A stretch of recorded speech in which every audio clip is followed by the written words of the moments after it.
ನಮಸ್ಕಾರ. ಅಗ್ರ ರಾಷ್ಟ್ರೀಯ ವಾರ್ತೆಗೆ ಸ್ವಾಗತ. ನಾನು ನವಿತಾ ಜೈನ್. ಈಗ ಟಾಪ್ ಸ್ಟೋರೀಸ್. ದೆಹಲಿಗೆ ಗದ್ದುಗೆ ಹಿಡಿಬೇಕು, ಕರ್ನಾಟಕದಲ್ಲಿ ಕಮಲ ಅರಳಿಸಬೇಕು. ಇದು ಬಿಜೆಪಿಯ ಬಹುದೊಡ್ಡ ಅಜೆಂಡಾ. ಅದಕ್ಕೆ ಪ್ರಧಾನಿ ಮೋದಿ, ಅಮಿತ್ ಶಾ ಕಾಲಿಗೆ ಚಕ್ರ ಕಟ್ಕೊಂಡು ಪ್ರಚಾರಕ್ಕೆ ಬರ್ತಿದ್ದಾರೆ. ಇನ್ನೊಂದು ಕಡೆ ಹಳೆ ವೈಷಮ್ಯ ಬಿಟ್ಟು ಗುರು ಶಿಷ್ಯರು ಮಹಾಗಠಬಂಧನ್ ಗಟ್ಟಿಗೊಳಿಸುವುದಕ್ಕೆ ಹಠಕ್ ಬಿದ್ದಿದ್ದಾರೆ.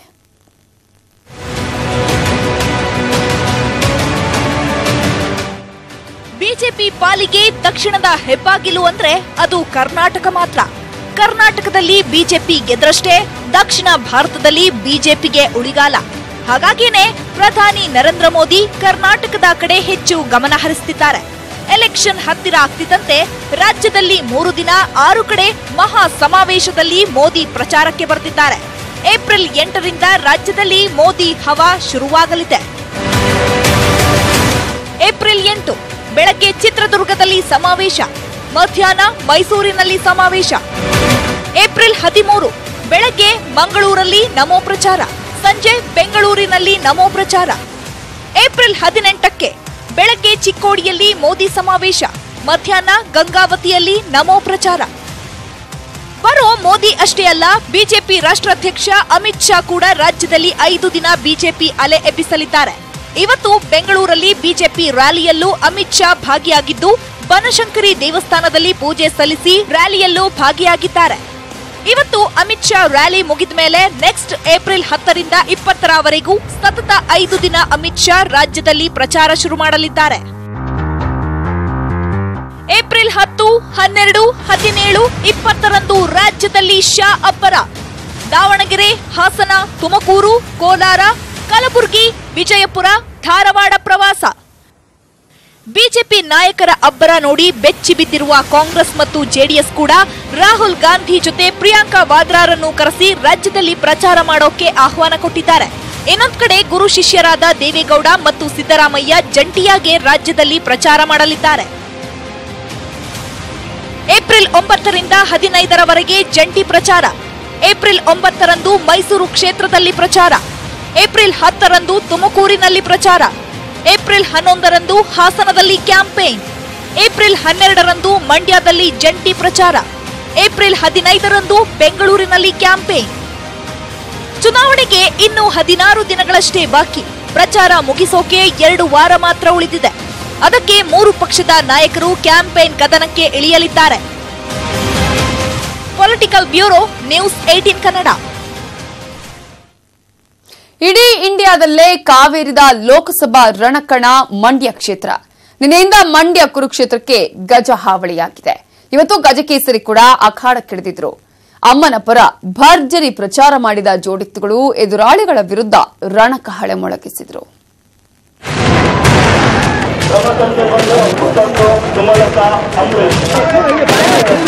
ಕ್ಲಸ್ಟರ್ ಜನ ನಿಂತಿದ್ದಾರೆ. ಹುಟ್ಟದ ಮನೆಯಲ್ಲೂ ಅವರೆಲ್ಲ ಕೆಲಸ ಮಾಡಿ ಇಲ್ಲಿಗೆ ಸೇರಿದವರೇ ಅಲ್ಲ, ಇಲ್ಲಿಯವರೇ ಅಲ್ಲ ಅಂದ್ಬಿಟ್ರೆ ನ್ಯಾಯನ ಅದು. ಮಂಡ್ಯ ಲೋಕಸಭಾ ಚುನಾವಣೆ ಕುರುಕ್ಷೇತ್ರದಲ್ಲಿ ಸುಮಲತಾಗೆ ಐರಾವತನ ಬೆಂಬಲ. ಇವತ್ತು ಗಜಕೇಸರಿಯ ಬಲ. ಅಮ್ಮನ ಬೆನ್ನಿಗೆ ನಿಂತ ಚಕ್ರವರ್ತಿ ಹಾಗೂ ರಾಜಾಹುಲಿ ಅಖಾಡಕ್ಕಿಳಿದು ಭರ್ಜರಿ ಪ್ರಚಾರ ಮಾಡುತ್ತಿದ್ದಾರೆ. ಎದುರಾಳಿಗಳ ಪ್ರತಿ ಟೀಕೆ, ದಾಳಿ ಮಾತಿನ ಏಟುಗಳಿಗೆ ಉರಿ ಬಿಸಿಲಲ್ಲೂ ತಿರುಗೇಟು ಕೊಟ್ಟು ಸುಮಲತಾ ಪರ ರಣಕಹಳೆ ಮೊಳಗಿಸಿದ್ದಾರೆ. ಮಂಡ್ಯ ಕುರುಕ್ಷೇತ್ರಕ್ಕೆ ಎಂಟ್ರಿ ಕೊಟ್ಟ ಗಜಕೇಸರಿ. ಐರಾವತನ ಬೆನ್ನಲ್ಲೇ ಅಖಾಡಕ್ಕಿಳಿದು ಅಬ್ಬರಿಸಿದ ಮಿಸ್ಟರ್ ರಾಮಾಚಾರಿ.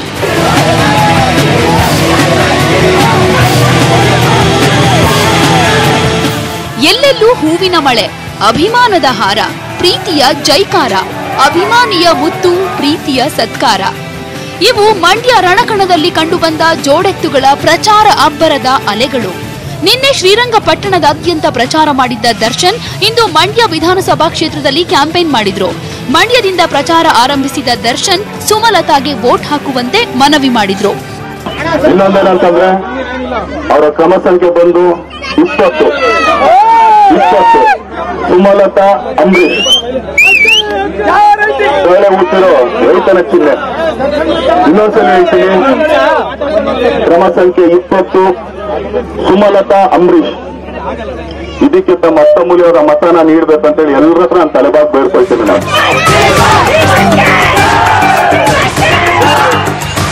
ಮಂಡ್ಯ ನಗರ ನಗರದ 32ಕ್ಕೂ ಹೆಚ್ಚು ವಾರ್ಡ್ಗಳಲ್ಲಿ ಗಜ ಸಂಚಾರ ಜೋರಾಗಿತ್ತು. ಹೋದ ಕಡೆಯಲ್ಲೆಲ್ಲ ಜನರ ಪ್ರೀತಿಯನ್ನ ಸ್ವೀಕರಿಸ್ತಾ ಸುಮಲತಾ ಅವರಿಗೆ ವೋಟ್ ಹಾಕಿ ಅಂತ ಎದುರಾಳಿಗಳ ಟೀಕೆಗೆ ತಿರುಗೇಟು ಕೊಡ್ತಿದ್ರು. ಸ್ವತಂತ್ರ ಅಭ್ಯರ್ಥಿಯಾಗಿ ಅಮ್ಮ ನಿಂತಿದ್ದಾರೆ. ಅವರ ಕ್ರಮ ಸಂಖ್ಯೆ ಬಂದು 20. ಸುಮಲತಾ ಅಂಬರೀಶ್ ಬೇಳೆ ಊದ್ತಿರೋ ಚಿಹ್ನೆ. ಕ್ರಮ ಸಂಖ್ಯೆ ಬಂದು 20. ಸುಮಲತಾ ಅಂಬರೀಶ್ ಬೇಳೆ ಊದ್ತಿರೋ ರೈತರ ಚಿಹ್ನೆ. ಬಿಸಿಲ ಕಾವಲು ದಚ್ಚು ಕ್ಯಾಂಪೇನ್ ಜೋರಾಗಿತ್ತು. ಜನ ಪಟಾಕಿ ಸಿಡಿಸಿ ಜೈಕಾರ ಹಾಕಿದ್ರು. ಒಂದ್ ಕಡೆ ಡಿ ಬಾಸ್ ಮತ್ತು ಅಂಬಿ ಹೆಸರಲ್ಲಿ ಗೂಳಿಗಳನ್ನ ಸಿಂಗರಿಸಿ ತಂದಿದ್ರು.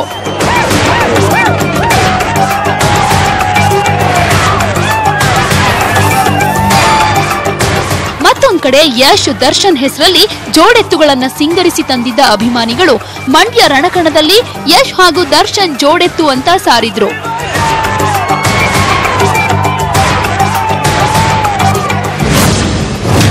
ಮಂಡ್ಯ ಹೆಣ್ಣಲ್ಲ ಎಂಬ ಟೀಕೆಯನ್ನೇ ದಾಳ ಮಾಡಿಕೊಂಡ ಯಶ್. ಹೆಣ್ಣು ಮಕ್ಕಳ ಸ್ವಾಭಿಮಾನ ಪ್ರಶ್ನಿಸಿ ಮಾಸ್ಟರ್ ಪೀಸ್ ಪ್ರಚಾರ.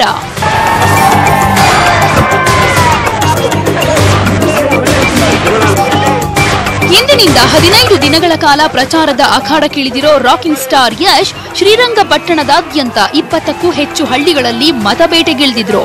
ಸನ್ಮಾನ, ಜೈಕಾರ, ಪಟಾಕಿ ಸಂಭ್ರಮ, ಮಹಿಳೆಯರ ಆರತಿ, ಆಶೀರ್ವಾದ ಯಶ್ಗೆ ಜೋರಾಗಿ ಸಿಕ್ತು.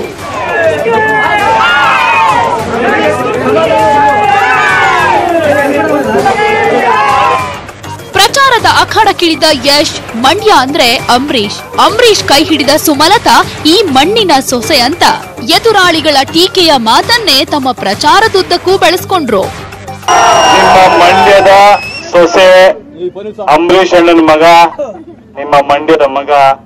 ಇಂಡಿಯಾಲಿ ಮಂಡ್ಯ ಅನ್ನೋ ಹೆಸರು ಎಲ್ಲೇ ಬಂದ್ರು ಒಂದ್ಸಲ ಅಂಬರೀಶ್ ಅಣ್ಣ ಅಂತ ಬರ್ಲೇಬೇಕು. ಫಾರಿನ್ಗೋಗಿ ಮಂಡ್ಯ ಅನ್ನೋರು, ಜೀವನದಲ್ಲಿ ಎಲ್ಲೋದ್ರು ಮಂಡ್ಯ ಅನ್ನೋರು, ಮಂಡ್ಯ ಬಗ್ಗೆ ಪ್ರೀತಿ ಇಟ್ಕೊಂಡಿದ್ರು. ಇಲ್ಲಿರೋ ಹೆಣ್ಮಕ್ಳು ಅಷ್ಟು ಜನ ನಿಂತಿದ್ದಾರೆ.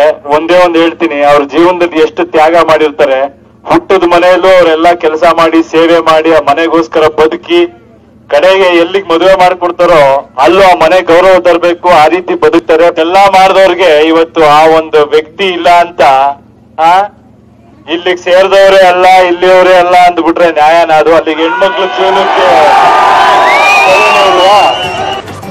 ಸುಮಾರು 30ಕ್ಕೂ ಹೆಚ್ಚು ಹಳ್ಳಿಗಳಲ್ಲಿ ಸ್ವಾಭಿಮಾನದ ರಣಕಹಳೆ ಮೊಳಗಿಸಿದ ರಾಕಿಂಗ್ ಸ್ಟಾರ್ ಪ್ರಚಾರದ ವೇಳೆ ಅಭಿಮಾನಿಯೊಬ್ಬ ಮುತ್ತಿಟ್ಟಿದ್ದ.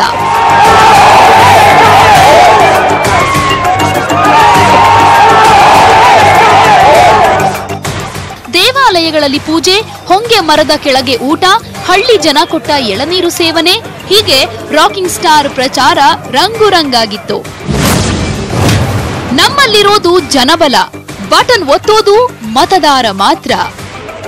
ನಿರ್ಮಾಪಕ ವಿಜಯ್ ಕಿರಗಂದೂರು ಮನೆಗೆ ಭೇಟಿ ಕೊಟ್ಟ ವೇಳೆ ಯಶ್ ನಮ್ಮಲ್ಲಿರೋದು ಜನಬಲ, ಸಿಎಂ ಮಗ ಆದ್ರೂ ಅಷ್ಟೇ, ಅಂಬಿ ಪತ್ನಿಯಾದ್ರೂ ಅಷ್ಟೇ, ಬಟನ್ ಒತ್ತೋದು ಮತದಾರ ಮಾತ್ರ ಅಂತ ಸುಮಲತಾ ಗೆಲ್ಲುವ ಭರವಸೆಯ ಮಾತನಾಡಿದ್ರು. ಪ್ರಜಾಪ್ರಭುತ್ವ ಸರ್, ಅದೇ ಬ್ಯೂಟಿ ಆಫ್ ಡೆಮೋಕ್ರಸಿ ಏನಂದ್ರೆ ಒಳಗೋಗಿ ಬಾಕ್ಸಲ್ಲಿ ಒತ್ತಬೇಕು ಸರ್. ಅದು ಯಾರ ಮಕ್ಕಳಾಗ್ಲಿ, ಯಾರು ಈಗ ಇವ್ರ ವೈಫ್, ಅಂಬರೀಷ್ ಅವ್ರ ವೈಫ್ ಆಗಲಿ, ಯಾರಾಗ್ಲಿ, ಆ ಪ್ರಜಾಪ್ರಭುತ್ವದ ಸಿಸ್ಟಮ್ ಎಷ್ಟು ಚೆನ್ನಾಗಿದೆ ಅಂದರೆ ಅಲ್ಲಿ ಒಳಗೋಗಿ ಜನದ ಮನಸ್ಸಿಗೆ ಏನನ್ನುತ್ತೆ ಅದು ಒತ್ತೋ ಒಂದು ಶಕ್ತಿ ಇದೆ ಸರ್. ಸೊ ಆ ಒತ್ತೋ ಶಕ್ತಿಗೆ ಆ ಆಲೋಚನೆ ಶಕ್ತಿ ಇರುತ್ತಲ್ಲ, ಆ ಬ್ರೈನ್ಗೆ ನಾವೇನು ನಮ್ಮ ವಿಚಾರಗಳು ಅದನ್ನು ತಲುಪಿಸ್ಬೇಕು. ಅದು ತಲುಪಿದ ಮೇಲೆ ಅವ್ರು ಮಾಡ್ತಾರೆ ಅನ್ನೋ ನಂಬಿಕೆ ಇದೆ. ಚಾಲೆಂಜಿಂಗ್ ಸ್ಟಾರ್ನ 2 ದಿನದ ಅಬ್ಬರ, ರಾಕಿಂಗ್ ಸ್ಟಾರ್ನ ಮೊದಲ ದಿನದ ರಣಕಹಳೆ ಮಂಡ್ಯ ರಣಕಣದಲ್ಲಿ ರಾಜಕೀಯದ ಕಾವನ್ನ ಮತ್ತಷ್ಟು ಏರಿಸಿದೆ. ಮತದಾರ ಯಾರಿಗೆ ಮತ ಹಾಕ್ತಾನೆ ಅನ್ನೋದು ಸಸ್ಪೆನ್ಸ್. ಪುಟ್ಟಪ್ಪ ಜೊತೆ ಓಂ ಪ್ರಕಾಶ್, ನ್ಯೂಸ್ 18 ಕನ್ನಡ, ಮಂಡ್ಯ. ಇನ್ನು ಮಂಡ್ಯ ರಣಕಣದಲ್ಲಿ ನಟ ದರ್ಶನ್, ಯಶ್ ಪ್ರಚಾರ ಪ್ರಭಾವ ಬೀರುತ್ತಾ ಅಂತ ನ್ಯೂಸ್ 18 ಕನ್ನಡ ಮತದಾರರ ಅಂತರಾಳ ತಿಳಿಯಲು ಪ್ರಶ್ನಿಸಿತ್ತು. ನೇತಾ ಪೋಲ್ ಅಭಿಯಾನದಲ್ಲಿ ಇವತ್ತಿನ ಈ ಪ್ರಶ್ನೆಗೆ 63.71% ಮತದಾರರು ಹೌದು ಅಂದ್ರೆ 36.29% ಮತದಾರರು ಇಲ್ಲ ಅಂತ ಹೇಳಿದ್ದಾರೆ.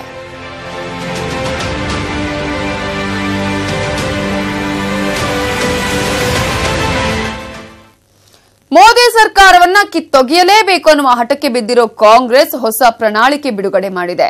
ಮೋದಿ ಪರವಾದ ಜನಾಭಿಪ್ರಾಯವನ್ನೇ ಬದಲಿಸುತ್ತೆ ನಮ್ಮ ಪ್ರಣಾಳಿಕೆ ಅನ್ನೋದು ಕಾಂಗ್ರೆಸ್ ಕಲಿಗಳ ಅಂಬೋಣ. ಕಾಂಗ್ರೆಸ್ ಪ್ರಣಾಳಿಕೆಯ ಹೈಲೈಟ್ಸ್ ನಿಮ್ಮ ಮುಂದೆ.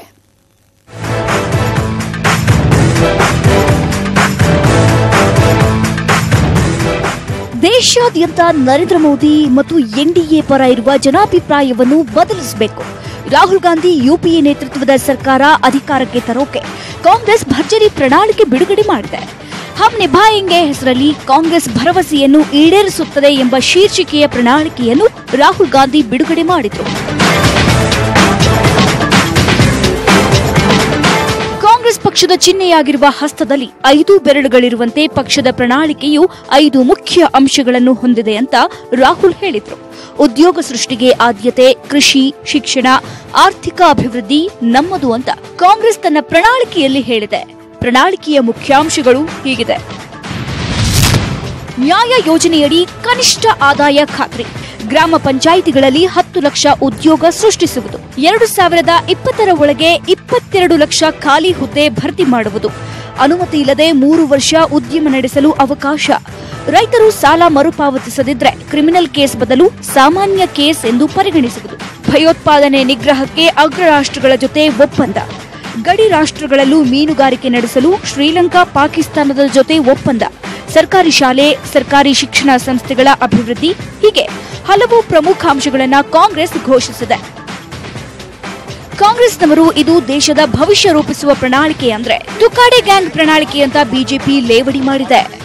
When we started this process about a year back, I spoke to Mr. Chitambram, Mr. Gowda, and I gave them 2 instructions. I said this is not to be a manifesto made in closed rooms. I understand that the Congress party has a lot of expertise, but this manifesto should reflect the wishes of the people of India. That was the first point. And the second point I said was whatever is going to be in this manifesto has to be truthful. I am sure the country will not be in a mood to oblige him for implementing the kind of promises which are contained in this manifesto. Some of the ideas are positively dangerous. They are an agenda for the balkanization of India. Even though there was a drafting committee, but it appears that some of the important points have been drafted by the Congress President's friends in the Tukade gang. Congress ಪ್ರಣಾಳಿಕೆ ನಿಜಕ್ಕೂ ದೇಶದಲ್ಲಿ ಗೆಲುವು ತಂದುಕೊಡುತ್ತೋ ಇಲ್ಲವೋ ಗೊತ್ತಿಲ್ಲ. ಆದ್ರೆ BJP ಚುನಾವಣಾ ಪ್ರಣಾಳಿಕೆ ಏನಿರುತ್ತೆ ಅನ್ನೋದು ಈಗಿರುವ ಸದ್ಯದ ಕುತೂಹಲ. Manjunath HR, desk bureau, news 18 Kannada. Rahul Gandhi ದಕ್ಷಿಣ ಭಾರತದ ವಯನಾಡಿನಿಂದ ಸ್ಪರ್ಧೆ ಮಾಡ್ತಿದ್ದಾರೆ. ಅಮೇಥಿ ಜೊತೆ ವಯನಾಡಲ್ಲೂ ಎಐಸಿಸಿ ಅಧ್ಯಕ್ಷ ಅಖಾಡಕ್ಕಿಳಿತಿದ್ದಾರೆ. ಆದರೆ ಯಾಕೆ ರಾಹುಲ್ ಅಮೇಥಿ ಜೊತೆ ವಯನಾಡಿಗೂ ಬರ್ತಿದ್ದಾರೆ? ಇದಕ್ಕೆ ರಾಹುಲ್ ಗಾಂಧಿ ಉತ್ತರ ಕೊಟ್ಟಿದ್ದಾರೆ. ಬಿಜೆಪಿ ನಾಯಕರ ಆರೋಪಕ್ಕೆಲ್ಲ ತಿರುಗೇಟು ನೀಡಿದ್ದಾರೆ.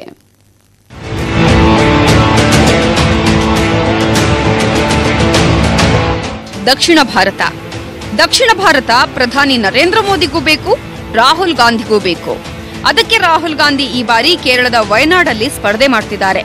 ಬಿಜೆಪಿಯವರ ಪ್ರಕಾರ ಅಮೇಥಿಯಲ್ಲಿ ರಾಹುಲ್ಗೆ ಸೋಲಿನ ಭಯ ಇದೆ, ಅದಕ್ಕೆ ಹೋಗ್ತಿದ್ದಾರೆ ಅಂತಿದ್ದಾರೆ. ಆದ್ರೆ ರಾಹುಲ್ ಗಾಂಧಿ ಹೇಳೋದೇ ಬೇರೆ. ಮೋದಿ ಸರ್ಕಾರದಿಂದ ಮಲತಾಯಿ ಧೋರಣೆ, ದಕ್ಷಿಣದ ರಾಜ್ಯಗಳತ್ತ ಮೋದಿ ನಿರ್ಲಕ್ಷ್ಯ ಮಾಡಿದ್ದಾರೆ. ಹೊಸ ಸಂದೇಶ ಕೊಡೋದಕ್ಕಾಗಿ ಸ್ಪರ್ಧೆ ಮಾಡ್ತೀನಿ, ದಕ್ಷಿಣದ ಕೂಗಿಗಳಿಗೆ ನಾನು ಧ್ವನಿಯಾಗಲಿದ್ದೇನೆ. ಇದೇ ಕಾರಣಕ್ಕಾಗಿ ವಯನಾಡಿಂದ ಸ್ಪರ್ಧೆ ಅಂತ ರಾಹುಲ್ ಹೇಳಿದ್ದಾರೆ.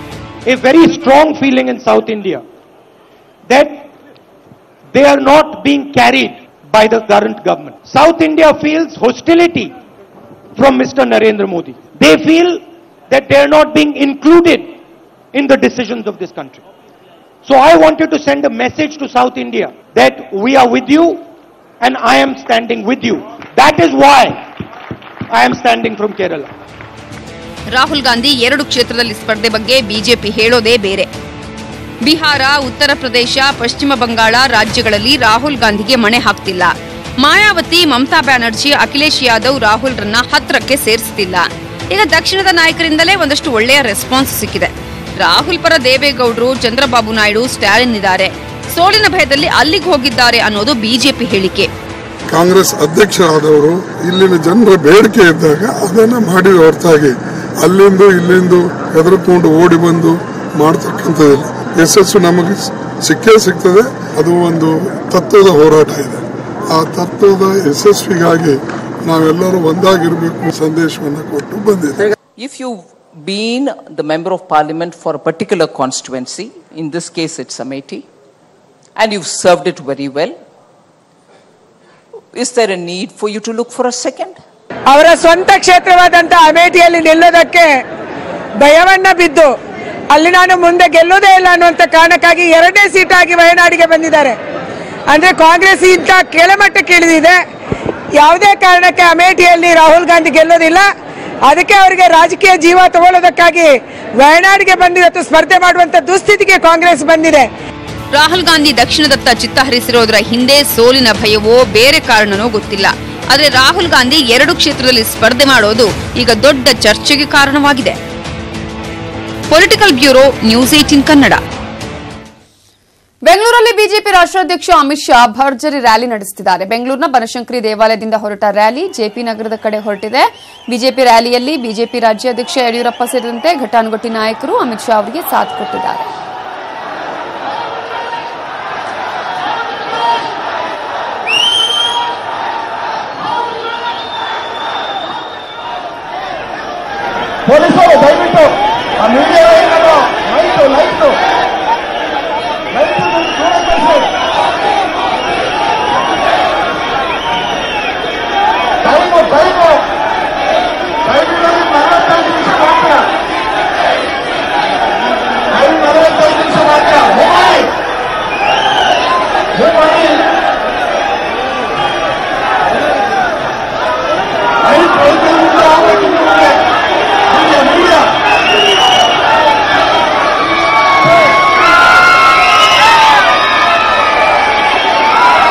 ಜಮ್ಮು ಕಾಶ್ಮೀರ ಭಾರತದಿಂದ ಪ್ರತ್ಯೇಕ ಆಗುತ್ತೆ. ಜಮ್ಮು ಕಾಶ್ಮೀರವೇ ಒಂದು ದೇಶ ಮಾಡಿಬಿಡೋಣ, ಹೊಸ ಪ್ರಧಾನಿಯನ್ನ ಆರಿಸೋಣ, ಹೀಗಂತ ನಾವು ಹೇಳಿದ್ದಲ್ಲ. ಮೋದಿ ಅಮಿತ್ ಶಾ ಕೊಟ್ಟ ಹೇಳಿಕೆಗೆ ಕಾಶ್ಮೀರಿ ಪಂಡಿತ ಒಮರ್ ಅಬ್ದುಲ್ಲಾ ಹೇಳಿರೋದು. ಪುಲ್ವಾಮಾ ದಾಳಿ, ಸರ್ಜಿಕಲ್ ಸ್ಟ್ರೈಕ್, ಏರ್ ಸ್ಟ್ರೈಕ್, ಭಯೋತ್ಪಾದನೆ, ಉಗ್ರರ ಉಪಟಳ, ಸೇನೆ ಮೇಲೆ ದಾಳಿ, ಗಡಿಯಲ್ಲಿ ಗ್ರೇಕ್, ಜನರಿಗೂ ನೆಮ್ಮದಿ ಇಲ್ಲ, ಸರ್ಕಾರಕ್ಕೂ ನೆಮ್ಮದಿ ಇಲ್ಲ. ಅದಕ್ಕೆ ಕಾಶ್ಮೀರದಲ್ಲಿರೋ ಆರ್ಟಿಕಲ್ 35A ಬದಲಿಸಿ ಕಾಶ್ಮೀರಕ್ಕೆ ಮುಕ್ತಿ ಕೊಡ್ತೀವಿ ಅಂತ ಬಿಜೆಪಿ ರಾಷ್ಟ್ರಾಧ್ಯಕ್ಷ ಅಮಿತ್ ಶಾ ನ್ಯೂಸ್ 18 ಸಂದರ್ಶನದಲ್ಲಿ ಹೇಳಿದ್ರು. ಅಷ್ಟೇ ಅಲ್ಲ, ಮೋದಿ ಕೂಡ ಆರ್ಟಿಕಲ್ 35A ಬಗ್ಗೆ ಟ್ವೀಟ್ ಮಾಡಿದ್ರು. जहाँ तक मैनिफेस्टो में लाने का सवाल है, 1950 से भारतीय जनसंघ और बाद में भारतीय जनता पार्टी के मैनिफेस्टो का हिस्सा रहा है. हमारा देश की जनता के प्रति कमिटमेंट है, इसमें हमारा कोई बदल नहीं हुआ है. जहां तक क्यों नहीं हुआ का सवाल है, राज्यसभा में बहुमत नहीं है, मुझे लगता है 20 तक ये भी हो जाएगा. ಜಮ್ಮು ಕಾಶ್ಮೀರ ಪ್ರತ್ಯೇಕ ದೇಶ ಆಗುತ್ತಂತೆ. ಹೊಸ ಪ್ರಧಾನಿ, ಹೊಸ ರಾಷ್ಟ್ರಪತಿ ಬೇಕಂತೆ. ದೇಶ ಒಡೆಯೋ ಮಾತಾಡಿದ ಅಬ್ದುಲ್ಲಾ. ಆರ್ಟಿಕಲ್ 35A ಬದಲಿಸ್ತೀವಿ ಅಂದಿದ್ದ ಅಮಿತ್ ಶಾ ಹೇಳಿಕೆಗೆ ಕಾಶ್ಮೀರದ ಮಾಜಿ ಸಿಎಂ ಈಗ ಪ್ರತ್ಯೇಕ ದೇಶ ಕೇಳಿದ್ದಾರೆ. ಇದಕ್ಕೆ ಪ್ರಧಾನಿ ಮೋದಿ ತಿರುಗೇಟು ನೀಡಿದ್ದಾರೆ. ಅಮಿತ್ ಶಾ ಸಾಹಬ್ ನೆ ಕಿಸಿ ಟೆಲಿವಿಷನ್ के इंटरव्यू में कहा कि 2020 तक हम जम्मू कश्मीर में से 35A को हटाने का काम करेंगे. इससे पहले मुल्क के फाइनेंस मिनिस्टर अरुण जेटली साहब, उन्होंने तक भी हमें धमकी दी कि 35A और 370 को हटाने का काम होगा. आज आप जम्मू कश्मीर बाकी रियासतों की तरह नहीं है. बाकी रियासत बिना शर्त करके हिंदुस्तान में मिल गए. हमने शर्त रखी, हम मुफ्त में नहीं आए. महागठबंधन के सूत्रधारों में से एक, महागठबंधन के सबसे तगड़े साथी, इस नेशनल कॉन्फ्रेंस ने बयान दिया है कि कश्मीर में अलग प्रधानमंत्री होना चाहिए. आप मुझे बताइए, कांग्रेस के साथी पार्टी की ये मांग आपको मंजूर है? ಆದ್ರೆ ಆರ್ಟಿಕಲ್ 370 ತೆಗೆದುಹಾಕುವ ಬಗ್ಗೆ ಬಿಜೆಪಿ ಹೇಳಿಕೆಗೆ ಮಾಜಿ ಪ್ರಧಾನಿ ದೇವೇಗೌಡ ಬೇಸರ ವ್ಯಕ್ತಪಡಿಸಿದ್ರು. 130 ಕೋಟಿ ಜನ ಒಪ್ಪಿದ್ರೆ ಮಾಡ್ಲಿ, ಅಲ್ಲೂ ಎಲ್ಲ ಧರ್ಮದವರಿದ್ದಾರೆ, ಮೋದಿಗೆ ಹಿಂದೂ ರಾಷ್ಟ್ರದ ಕನಸು ಅಂತ ಲೇವಡಿ ಮಾಡಿದ್ರು. ಅದರಲ್ಲಿ ಯಾಕೆ ರದ್ದು ಮಾಡಬೇಕು? ಬುದ್ಧಿಸ್ಟ್ ಇದ್ದಾರೆ, ಹಿಂದೂಗಳಿದ್ದಾರೆ, ಬ್ರಾಹ್ಮಣರು, ಪಂಡಿತರುಗಳು, ಅನೇಕ ಸಮುದಾಯ ಇದೆ. ಅಲ್ಲಿಯ ಹಿಂದಿನ ವಾತಾವರಣವನ್ನ ಎಲ್ಲ ನೋಡಿ ಒಂದು ನಿರ್ಣಯಕ್ಕೆ ಬಂದರು. ಈಗ ಇಡೀ ರಾಷ್ಟ್ರನ ಹಿಂದೂ ರಾಷ್ಟ್ರ ಮಾಡಬೇಕು ಅನ್ನೋ ಕಲ್ಪನೆ ಇದೆ. ಮೋದಿ ಅವರಿಗೆ. ಸಂವಿಧಾನದ ಆರ್ಟಿಕಲ್ 35A ಜಮ್ಮು ಮತ್ತು ಕಾಶ್ಮೀರದ ಜನರಿಗೆ ವಿಶೇಷ ಹಕ್ಕು ಸೌಲಭ್ಯಗಳನ್ನ ಕೊಟ್ಟಿದೆ. ಇಲ್ಲಿಗೆ ಹೊರ ರಾಜ್ಯದಿಂದ ಹೋದವರು ಕಾಯಮ್ಮಾಗಿ ಇರುವಂತಿಲ್ಲ, ಅಲ್ಲಿ ಆಸ್ತಿ ಖರೀದಿಸುವಂತಿಲ್ಲ, ಸರ್ಕಾರಿ ಉದ್ಯೋಗ, ಸ್ಕಾಲರ್ಶಿಪ್, ಸರ್ಕಾರಿ ನೆರವುಗಳನ್ನು ಪಡೆಯುವಂತಿಲ್ಲ. ಆದ್ರೆ ಅಖಂಡ ಭಾರತದಲ್ಲಿ ಕಾಶ್ಮೀರದಲ್ಲಿ ಮಾತ್ರ ಎಂಥ ಕಾನೂನೇಕೆ ಅನ್ನೋದು ಬಿಜೆಪಿ ಪ್ರಶ್ನೆ. ಆದ್ರೆ ಇರೋ ಕಾನೂನನ್ನ ಯಾಕೆ ಬದಲಿಸ್ತೀರಾ ಅನ್ನೋದು ಕಾಶ್ಮೀರಿ ರಾಜಕಾರಣಿಗಳ ಪ್ರಶ್ನೆ. ಆದ್ರೆ ಅಖಂಡ ಭಾರತವನ್ನ ಒಡೆಯೋ ಮಾತು ಎಷ್ಟು ಸರಿ ಅನ್ನೋದು ನಾಗರಿಕರ ಪ್ರಶ್ನೆ. Bureau report, news 18 Kannada. Election ಅಂದ್ಮೇಲೆ ಅವರ ಕಾಲ ಇವ್ರು ಎಳೆಯೋದು, ಇವರ ಕಾಲ ಅವ್ರು ಎಳೆಯೋದು ಕಾಮನ್. ನಾಳೆಗೆ ಸ್ಲಿಪ್ ಆಗೋದು ಕೂಡ ಮಾಮೂಲಿನೇ. ಇವತ್ತು ಯಾರ್ಯಾರ ಟಂಗ್ ಹೆಂಗೆ ಟಾಂಗ್ ಕೊಡ್ತು ನೋಡೋಣ. ಇವರು ದಲಿತರ ಪರವಾಗಿದಾರ, ಎಸ್ಟಿ ಜನರ ಪರವಾಗಿದಾರ. ಇವತ್ತಿನವರೆಗೂ ಮಾಡಿಲ್ಲ, ಮುಂದೆನೂ ಕೂಡ ಮಾಡಲ್ಲ. ಇದೇನಾದ್ರು ಆಗಬೇಕಾದ್ರೆ ಮತ್ತೆ ದೇಶದಲ್ಲಿ UPA ಸರ್ಕಾರ ಬರಬೇಕು. ರಾಹುಲ್ ಗಾಂಧಿ ಅವರು ಪ್ರಧಾನಮಂತ್ರಿ ಆಗಬೇಕು. ಆಗ ಮಾತ್ರ ಇದು ಸಾಧ್ಯ. Most corrupt form of electoral funding ಇವತ್ತು ದೇಶದಲ್ಲಿ ಮಾಡಿದ್ದಾರೆ. Most corrupt form. ಇವತ್ತು ದುಡ್ಡು ಎಲ್ಲಿಂದ ಬರ್ತಾ ಇದೆ, ಯಾರು ಕೊಡ್ತಾ ಇದ್ದಾರೆ? ಇವತ್ತು ಒಬ್ಬ ಡ್ರಗ್ ಡೀಲರ್ ಕೂಡ ಬೇಕಾದ್ರೆ ಬಿಜೆಪಿ ಯಾವುದೇ ಪಾರ್ಟಿ ಕೂಡ ದುಡ್ಡು, ವೈ ಓನ್ಲಿ ಬಿಜೆಪಿ, ಯಾವುದೇ ಪಾರ್ಟಿ ಕೂಡ ದುಡ್ಡು ಕೊಡಬಹುದು. ಯಾರು ದಾವೂದ್ ಇಬ್ರಾಹಿಮೇ ಬಿಜೆಪಿ ದುಡ್ಡು ಕೊಟ್ರೆ ನೀವು ಕೇಳಂಗಿಲ್ಲ. Frankly speaking, even if Dawood Ibrahim is contributing money to BJP political party, you can't ask because you don't know who is. ಯಾವುದೋ ಅವ್ರ ಕಂಪನಿ ಕೊಡ್ಬೋದು, ಹೇಳಕ್ಕಾಗಲ್ಲ. ನಾನು 3-4 ತಿಂಗಳ ಯಾಕೆ ಬರಲಿಲ್ಲ ಅಂದ್ರೆ ಈ ಯಡಿಯೂರಪ್ಪ ಮಾಟ ಬಂತು ನಂಗೆ ಸ್ವಲ್ಪ ತಾಗ್ಬಿಟ್ಟೈತೆ ಅಂತ ಕಾಣ್ತದೆ. ನನಗೆ ಸ್ವಲ್ಪ ಮಸ್ಕ್ ಹೊಡಬಿಟ್ಟೈತೆ ಅಂತ ಕಾಣ್ತದೆ, ಮಂಕ್ ಆಗ್ಬಿಟ್ಟೈತೆ ಸ್ವಲ್ಪ. ಯಾಕಂದ್ರೆ ಕೇರಳದಲ್ಲಿ ಒಂದು ವಾರ ಇದ್ರಲ್ಲ, ಅದು ಯಾಕೋ ಸ್ವಲ್ಪ ಮಂಕ್ ಹೊಡೆದೈತೆ. ಯಾರು ಭಟ್ರ ಹತ್ರ ಹೋಗ್ಬೇಕಾಗಿತ್ತು, ಹೋಗಕ್ಕಾಗಿಲ್ಲ. ದೇವಸ್ಥಾನಕ್ಕೆ ಹೋಗಿ ಕೈ ಮುಗಿ ಬಂದಿದ್ದೆ. ಗಾಂಧಿ ಕಾಲ ಏನು? ಎಡಗಣಕ್ಕೆ ತೋರಿಸಿ ಬಲಗಡೆಗೆ ತೋರಿಸುವಂತ, ಅದು ಗಾಂಧಿ ಕಾಲ. ಮೋದಿ ಕಾಲ ಏನು? ಯಾರು ಉಗ್ರಗಾಮಿಗಳಿಗೆ ಎಡಗಣೆ ಮುಟ್ಟೆ ಇಡೀ ಅವನ್ನೇ ತಗೊಂಡ್ಬಿಡಿ ಅನ್ನೋದು. ಇದು ಮೋದಿ, ಅದು ಗಾಂಧಿ. ಅರ್ಥ ಆಯ್ತಾ? ಜಮ್ಮು ಕಾಶ್ಮೀರದ ರಜೌರಿ ಮತ್ತು ಪೂಂಚ್ ಜಿಲ್ಲೆಯಲ್ಲಿ ಮತ್ತೆ ಪಾಕಿಸ್ತಾನ ಕಿತಾಪತಿ ತೆಗೆದಿದ್ದು, ಪಾಕಿಸ್ತಾನಿ ಪಡೆಗಳು ಶೆಲ್ ದಾಳಿ ನಡೆಸಿದ್ದಕ್ಕೆ ಪ್ರತಿಯಾಗಿ ಭಾರತೀಯ ಸೇನೆ ಮಂಗಳವಾರ ತಿರುಗೇಟು ಕೊಟ್ಟಿದ್ದು, ಗಡಿ ನಿಯಂತ್ರಣ ರೇಖೆ ಸಮೀಪದ 7 ಪಾಕಿಸ್ತಾನಿ ಪೋಸ್ಟ್ಗಳನ್ನು ಧ್ವಂಸಗೊಳಿಸಲಾಗಿದೆ. ಘಟನೆಯಲ್ಲಿ 10 ಪಾಕ್ ಸೈನಿಕರು ಸಾವನ್ನಪ್ಪಿದ್ದು, ಹಲವು ಮಂದಿ ಪಾಕ್ ಸೈನಿಕರು ಗಾಯಗೊಂಡಿದ್ದಾರೆ. ಪಾಕ್ ಶೆಲ್ ದಾಳಿಯ ಹಿನ್ನೆಲೆಯಲ್ಲಿ ಮುಂಜಾಗ್ರತಾ ಕ್ರಮವಾಗಿ ಪೂಂಚ್ ಮತ್ತು ರಜೌರಿ ಜಿಲ್ಲೆಯ ಎಲ್ಲಾ ಶಾಲೆಗಳಿಗೂ ರಜೆ ನೀಡಲಾಗಿತ್ತು.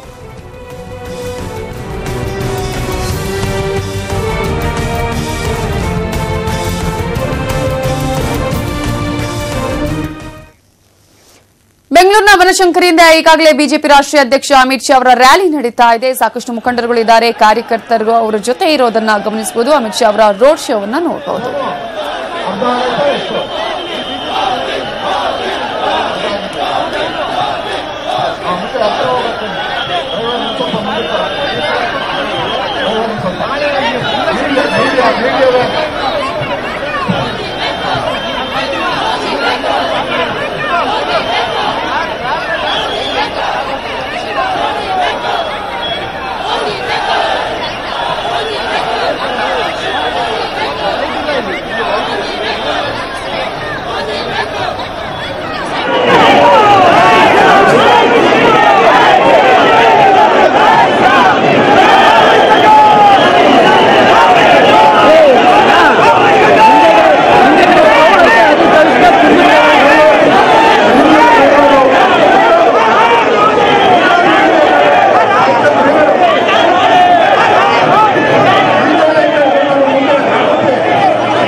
ಈಗಾಗಲೇ ಬಿಜೆಪಿ ರಾಷ್ಟ್ರೀಯ ಅಧ್ಯಕ್ಷ ಅಮಿತ್ ಶಾ ಅವರು ಬನಶಂಕರಿಯಿಂದ ಆರಂಭ ಮಾಡಿರುವಂತಹ ರ್ಯಾಲಿಯಲ್ಲಿ ಪಾಲ್ಗೊಂಡಿರುವುದನ್ನು ಗಮನಿಸಬಹುದು. ತೆರೆದ ವಾಹನದಲ್ಲಿ ಈಗಾಗಲೇ ಅಮಿತ್ ಶಾ ಅವರು ಭರ್ಜರಿ ರೋಡ್ ಶೋ ಮಾಡ್ತಾ ಇದ್ದಾರೆ.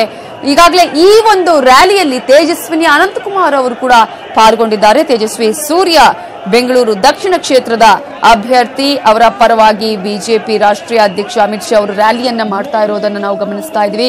ಒಂದ್ ಕಡೆ ಸಾಕಷ್ಟು ಸಂಖ್ಯೆಯಲ್ಲಿ ಬಿಜೆಪಿಯ ಕಾರ್ಯಕರ್ತರು ಈ ರ್ಯಾಲಿಯಲ್ಲಿ ಕೂಡ ಪಾಲ್ಗೊಂಡಿದ್ದಾರೆ.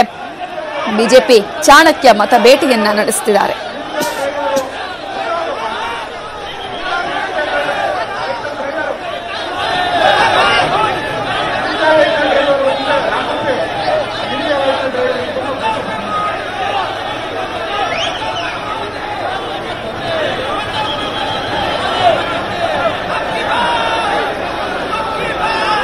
ಮೀಡಿಯಾ ವ್ಯಾನ್ ಎರಡು ಮುಂದೆ ಹೋಗಬೇಕು, ಮಧ್ಯದಲ್ಲಿ ಜನ ಇರಬೇಕು. ಮೀಡಿಯಾ ವ್ಯಾನ್ ಎರಡು, ಮೀಡಿಯಾ ವ್ಯಾನ್ ಡ್ರೈವರ್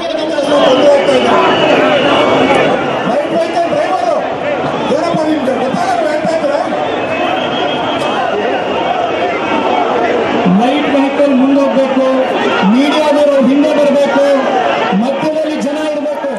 ಈಗಾಗಲೇ ಬಿಜೆಪಿಯ ರಾಷ್ಟ್ರೀಯ ಅಧ್ಯಕ್ಷ ಅಮಿತ್ ಶಾ ಅವರು ಈಗ ಬನಶಂಕರಿಯಲ್ಲಿ ರ್ಯಾಲಿಯನ್ನ ಮಾಡ್ತಾ ಇದ್ದಾರೆ. ಬನಶಂಕರಿಯಲ್ಲಿ ಕೇಸರಿ ಕಲರವ ಆಗ್ತಾ ಇರೋದನ್ನು ಗಮನಿಸ್ತಾ ಇದ್ವಿ. ರ್ಯಾಲಿಯಲ್ಲಿ ತೇಜಸ್ವಿನಿ ಅನಂತಕುಮಾರ್ ಅವರು ಕೂಡ ಪಾಲ್ಗೊಂಡಿದ್ರು. ಒಂದ್ ಕಡೆ ಈಗಾಗಲೇ ತೇಜಸ್ವಿನಿ ಅನಂತಕುಮಾರ್ ಅವರಿಗೆ ಟಿಕೆಟ್ ಸಿಗುತ್ತೆ ಅಂತ ಹೇಳಲಾಗಿ ಕೊನೆಯ ಕ್ಷಣದಲ್ಲಿ ಈ ಒಂದು ಟಿಕೆಟ್ ತೇಜಸ್ವಿ ಸೂರ್ಯ ಪಾಲಾಯಿತು. ಈ ಹಿನ್ನೆಲೆಯಲ್ಲಿ ಒಂದಷ್ಟು ಕಾಲ ಮುನಿಸಿಕೊಂಡಿದ್ರು.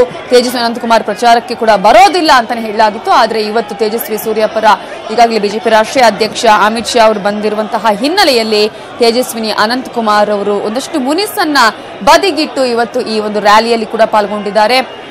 ಬಿಜೆಪಿ ರಾಜ್ಯಾಧ್ಯಕ್ಷ ಬಿಎಸ್ ಯಡಿಯೂರಪ್ಪ, ಸೋಮಣ್ಣ, ಆರ್ ಅಶೋಕ್ ಇವರುಗಳು ಕೂಡ ಒಂದಷ್ಟು ಅಸಮಾಧಾನಗೊಂಡಿದ್ರು ತೇಜಸ್ವಿ ಸೂರ್ಯ ಅವರನ್ನ ಅಭ್ಯರ್ಥಿಯಾಗಿ ನಿಲ್ಲಿಸಿದ್ದಕ್ಕೆ. ಆದ್ರೆ ಆ ಎಲ್ಲ ಮುನಿಸನ್ನ ಬದಿಗಿಟ್ಟು ಈಗ ಎಲ್ಲ ಬಿಜೆಪಿಯ ಮುಖಂಡರುಗಳು ಅಮಿತ್ ಶಾ ಅವರ ಈ ರ್ಯಾಲಿಯಲ್ಲಿ ಪಾಲ್ಗೊಂಡಿದ್ದಾರೆ.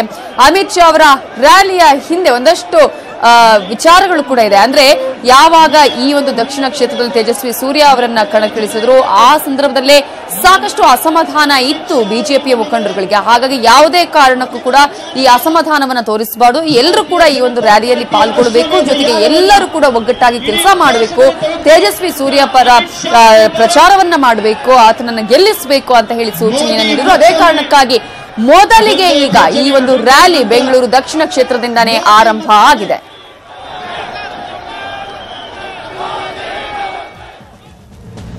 ಇದು ಇವತ್ತಿನ ಅಗ್ರ ರಾಷ್ಟ್ರೀಯ ವಾರ್ತೆ. ನೋಡ್ತಾರೆ ನ್ಯೂಸ್ 18 ಕನ್ನಡ. ಜಾಲ ನಮ್ಮದು, ಬಲ ನಿಮ್ಮದು.